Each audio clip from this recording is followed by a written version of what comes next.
Leading up to and following the 2020 election, Republicans around the nation denounced the dramatic increase in vote-by-mail balloting that took place across the country. Now, they're embracing efforts to vote before Election Day in a nationwide campaign dubbed Bank Your Vote, that they hope will help them retain the U.S. House and win back the U.S. Senate and the White House in 2024. "We have voters who like to vote on Election Day, and we've got to explain to them that we can't allow Democrats to get a head start," said Republican National Committee Chair Ronna McDaniel, speaking on a conference call with reporters on Wednesday. "We don't want to wait until the fourth quarter to start scoring touchdowns when you have 4 quarters to put points on the board, and that's what this whole initiative is about, and we're going to lead the charge on getting the Republican ecosystem to chase ballots and build an advantage before Election Day." While voting by mail, or absentee voting, as it also is called in some states, has been utilized by states like Florida for years, that voting method exploded in popularity in 2020 as the coronavirus emerged that spring, leading states to adopt and encourage vote-by-mail efforts. Nearly half of all voters, 46%, said they voted by mail in the 2020 election, and among that group, about 40% said that it was their first time casting a ballot that way, according to the Pew Research Center. Data, also from Pew, from the 2020 presidential election showed that Joe Biden did much better than Trump when it came to winning the vote before Election Day, while Trump won more of the vote on Election Day, hence the GOP's Bank Your Vote campaign. McDaniel said that the RNC will conduct focus groups and message testing on how to best communicate with Republican voters on pre-election day voting.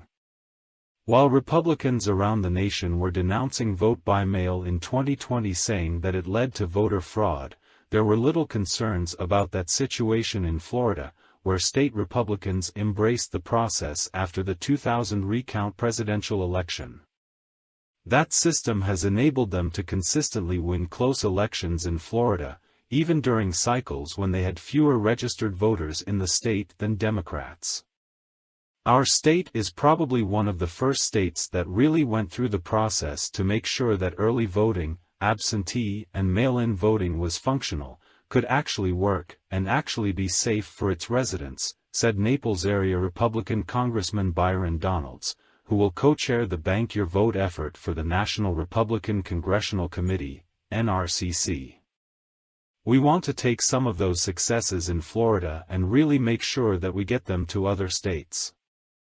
Republican Party of Florida Chair Christian Ziegler told the Phoenix that while putting an intense effort into banking early votes is something that has worked well for his party for nearly 2 decades, he does intend to take advantage of the national program to inform Republicans in Florida why it's good to vote early or by mail ahead of Election Day. "We need to encourage people to vote early and vote by mail as much as they can because strategically it's good because it allows you to target less people as you get towards Election Day," he said.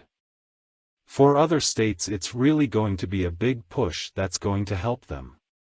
Despite their success at the ballot box, Florida Republicans haven't been immune to restricting vote-by-mail access in recent years. The legislature passed and Governor Ron DeSantis signed an election reform bill, SB 90, in 2021 that limited the use of drop boxes where voters can deposit vote-by-mail ballots and added more identification requirements for anyone requesting a vote-by-mail ballot.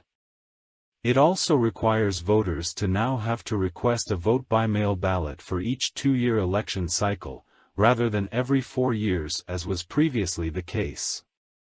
A 2022 law, SB 524, raised the penalties for so-called ballot harvesting from a misdemeanor to a third-degree felony. However, during a campaign stop in Iowa last week, DeSantis told one voter that, "We're going to do ballot harvesting," adding, "I'm not gonna play with one hand tied behind my back." During the question and answer session with reporters, McDaniel denied that Republicans as a political party had previously actively discouraged voting before Election Day. "The RNC never said, 'Don't vote early,'" she said, while adding that certainly it is a challenge if you have people in your ecosystem saying, "Don't vote early," or "Don't vote by mail," and so those cross messages do have an impact. I don't think you're seeing that heading into 2024. I think that you're seeing all of us singing from the same songbook.